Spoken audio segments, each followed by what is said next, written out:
นี่สวนกาแฟกำลังสุกงอมดีนะผู้ดีเก็บนี่เป็นเก็บหัว3นะหมาคือว่ายังหลายอยู่กำลังสุกงอมดีเนาะ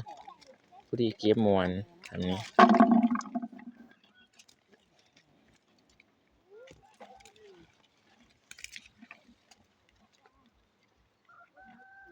หน่วยใหญ่ดีเนาะน้ำหวานหลายผู้ดีเก็บมวน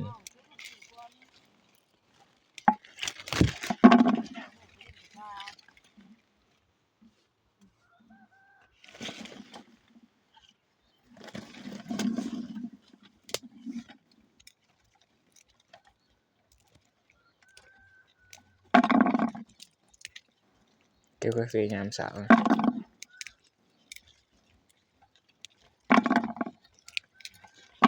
เบิ่งน้ำหมอกอากาศดีสุด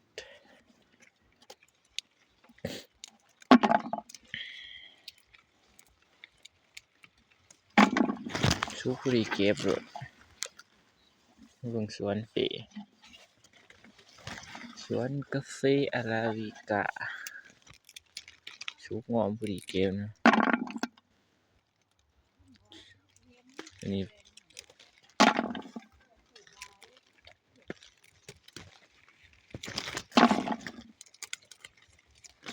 การเก็บก็สิแม่น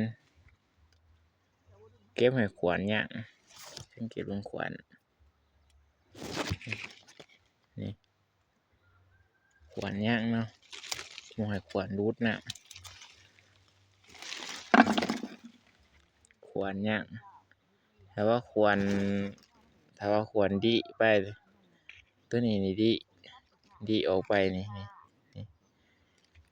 หมากที่เหลืออยู่หมากดิบที่ย่างอยู่นี่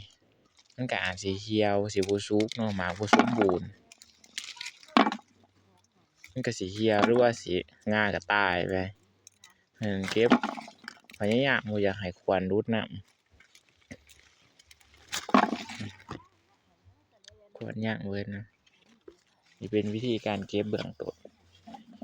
ก็หูดเอาหูดก็ได้นะแต่ว่าบ่ให้ขวัญออก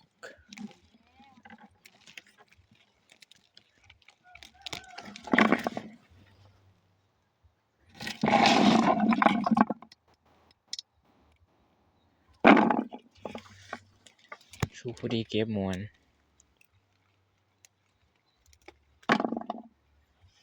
สวนกาแฟอาราบิก้า